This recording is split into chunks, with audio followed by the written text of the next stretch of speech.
দীর্ঘ বক্তব্য নয়, আমি শুধু এইটুকু বলতে চাই যে আপনারা অভিষেক বন্দ্যোপাধ্যায় এসে গেছেন, তিনি শহীদ বেদিতে মাল্যদান করছেন।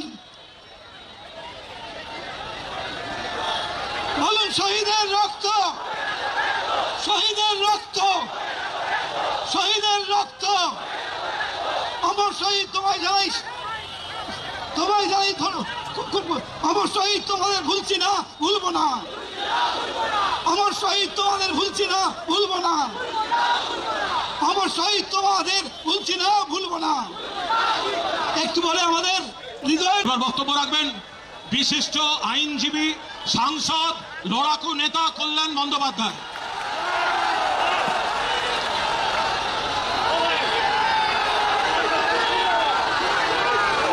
নমস্কার।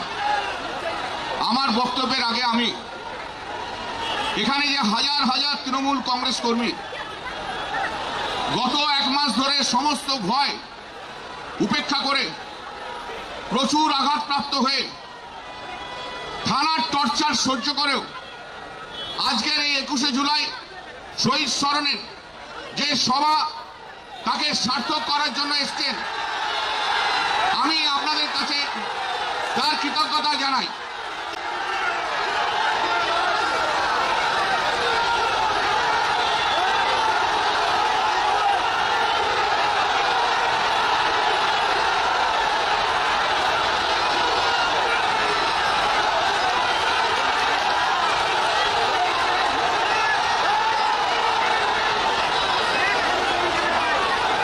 একুশে জুলাই এখানে রয়েছি এবং আজকে কর্মীদের মধ্যে যে উন্মাদনা এবং যত রিস্ক নিয়ে আপনারা 21শে জুলাই এসছেন, বিগত দিনে 21শে জুলাই এইভাবে আপনারা এত উন্মাদনা আমাদের দেখা যায়নি।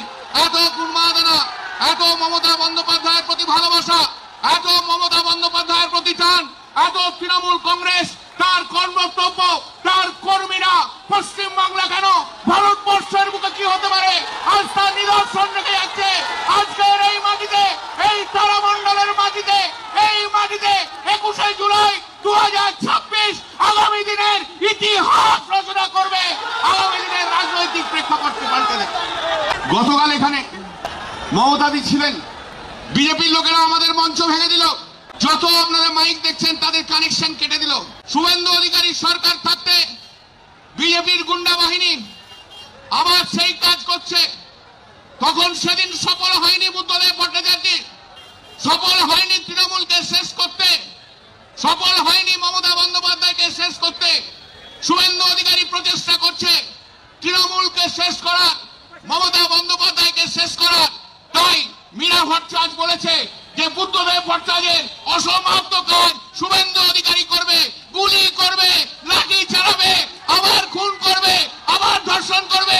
বুদ্ধর সময় যা যা হয়নি মীরা ভট্টাচার্য চাইছে আবার তাই হোক, গুলি চলুক, খুন হোক, ধর্ষণ হোক, মমতাকে মারুক। এই তো বাবু মীরা ভট্টাচার্য চাইছে, কারণ তার অসমাপ্ত কাজ ছিল, মমতাকে শেষ করতে পারেনি। উনি আশীর্বাদ করছেন বুদ্ধদেবের অসমাপ্ত কাজ মমতাকে মেরে শুভেন্দু শেষ করুক। এই তো তাই গত আড়াই মাসে বিজেপির টিআরপি কমে গেছে, শুভেন্দুর টিআরপি কমে গেছে। কর্মীরাই আগামী দিনের নেতা ঠিক করবে, সেই নেতাকে তৃণমূল কংগ্রেস, মমতা বন্দ্যোপাধ্যায় তাকে ঠিক রিকগনাইজেশন দেবে। যারা বেঈমান, যারা গদ্দার, তারা চলে গেছে, তাতে কোনো অসুবিধা নেই, কারণ বেঈমান গদ্দাররা শুভেন্দু অধিকারীর পয়সায় মঞ্চ বদলেও লোক নেই তাতে। কর্মীদের প্রাণ মমতা, মমতা ছাড়া তৃণমূল হয় না, মমতা ছাড়া পশ্চিম বাংলার জনতা হয় না। বড্ড চামচাগিরি করছো করো, কিন্তু আপনাদের এক্সপায়ারি ডেট এমএলএদের 2029। মোদীজি, অমিত শাহজি, আপনি এমপি কিনছেন, কেন কিনছেন? One nation one election bill pass করার জন্য, তাই তো? তা one nation one election bill pass করলে 2029-এ পশ্চিমবাংলায় যখন লোকসভা নির্বাচন হবে, পশ্চিমবাংলায় তখন বিধানসভার নির্বাচন করতে হবে। Date of expiry 2029। যতই তুমি স্বপ্ন দেখো কেন শুভেন্দু বাবু, যতই তোমার বি টিম এমএলএরা স্বপ্ন দেখো কেন, তুমি কিন্তু নিজের বাস নিজে ডেকে নিয়ে আসছো। দল, দালাল দালাল সব গদ্দার। একটা লোকও আসেনি।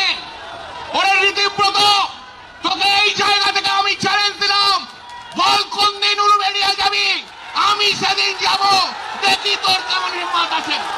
ওরে অরূপ রায়, তোকে আমি চ্যালেঞ্জ দিলাম, বল কবে কোন দিন হাওড়া জেলার কোন প্রান্তে তুই মিটিং করতে পারিস, আমি দেখতে চাই। আর দিদি আমার সাইনি দিদি, ও সাইনি দিদি এত পপুলারিটি, আমাকে সেদিন মুর্শিদাবাদের একটা ছেলে বললো দাদা জানেন না, আরে আমাদের যুব সভাপতি আছে, বলে জানেন না দাদা, আমার নতুন গাড়িটা 8 মাস ধরে আমাদের সাইনি দিদি রেখে দিয়েছিল ইলেকশন প্রচারের জন্য। এই গদ্দারটা চেপে গাড়িটা আমার নষ্ট করে দিল। তো দিদি, সাইনি দিদি, আমি তো বড় ফিল্ম স্টার, আপনাকে দেখার জন্য তো পশ্চিমবাংলার মানুষটাকে দাঁড়িয়ে থাকে, এত বড় স্টার, কোথায় গেলেন দেখতে তো পাচ্ছি না।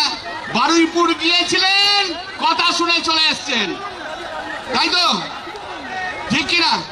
আর দিদি আমার রচনা দিদি, আহা, अरे दीदी नंबर नहीं है, ये ऐसा दीदी कभी नहीं मिला, दीदी तुम्हारा मुर्दाबाद।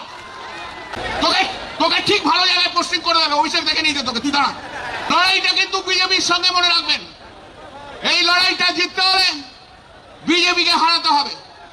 দেখেছেন তো কালকে দিল্লিতে ককরোচ জনতা পার্টির এমন আন্দোলন করেছে, প্রধানমন্ত্রী নরেন্দ্র মোদী ঘন্টা ধরে পার্লামেন্টের মধ্যে আটকে ছিল। বিজেপি বলেছে না, আরজি কর মমতার কন্ডিশনকে এই জায়গায় নিয়ে এসছে। আমি আজ বলে দিয়ে যাচ্ছি, গতকালের ঘটনা সারা ভারতবর্ষকে, নরেন্দ্র মোদীকে মাটির তলায় ঢুকিয়ে দিয়েছে, মাটির তলা থেকে আর উঠবে না। এবার যখন নির্বাচন হবে 100খানা সিটও ভারতীয় জনতা পার্টি পাবে না, লিখে রাখুন। দেখে যারে বালিশ ছেড়া, দেখে যারে গদ্দার সুদীপ, দেখে যারে গদ্দার সুদীপ, দেখে যারে গদ্দার সুদীপ, দেখে যারে বুড়ো ভাম সুদীপ বন্দ্যোপাধ্যায়। আচ্ছা, শুভেন্দুকে বলেছিল তো চোর ধরো জেল ভরো, বলেছিল তো, এখন স্লোগানটা পাল্টে গেছে, চোর নিশান করো ঋতুর শিবির ভরো। চোর বিধানসভায় দেখা যাচ্ছে কে কত মালিশ করতে পারে, তেল মালিশ। কবি বলে উঠলো যে শুভেন্দু অধিকারীকে বিধানসভায়, বিরোধী দলের নেতা বলে এমন মুখ্যমন্ত্রী কোনোদিন আসেনি। এবার সবাই দেখলো, আরে ববির টিআরপি বেড়ে গেছে, ববি চলে যাচ্ছে শুভেন্দু অধিকারীর দিকে। তখনই সঙ্গে সঙ্গে মদন বলে উঠলো, কোটি কোটি মানুষ আপনাকে খেয়াল রাখবে, কারা কত নাম্বার পাবে তার কম্পিটিশন করছে, কারা কত চামচা তার নজর নির্ভর করছে, কে কত বেশি চুরি করেছে তার প্রমাণ দিচ্ছে, কে দুবাইয়ে বাড়ি করেছে তার প্রমাণ দিচ্ছে, কার দুবাইয়ে 4টে বাড়ি তার প্রমাণ দিচ্ছে, কার মেয়ের দুবাই বাড়ি তার প্রমাণ দিচ্ছে। এবারে ববিকে একজন জিজ্ঞেস করেছে, আচ্ছা মেয়র হতে গেলে সবচেয়ে বড় কোয়ালিটি কি? বলে মেয়র হতে গেলে সবচেয়ে বড় কোয়ালিটি হচ্ছে সহ্য শক্তি। বলেছে না, মেয়র হতে গেলে বলেছে সবচেয়ে বেশি সহ্য শক্তি। ঠিকই বলেছে, এত চুরি এত ডাকাতি করেছে যে চোর চোর চোর চোর চোর চোর চোর চোর ডাকাত ডাকাত কথা এত সহ্য করেছে, নাহলে ববি কখনো মেয়র হতে পারে এত সহ্য শক্তি না থাকলে।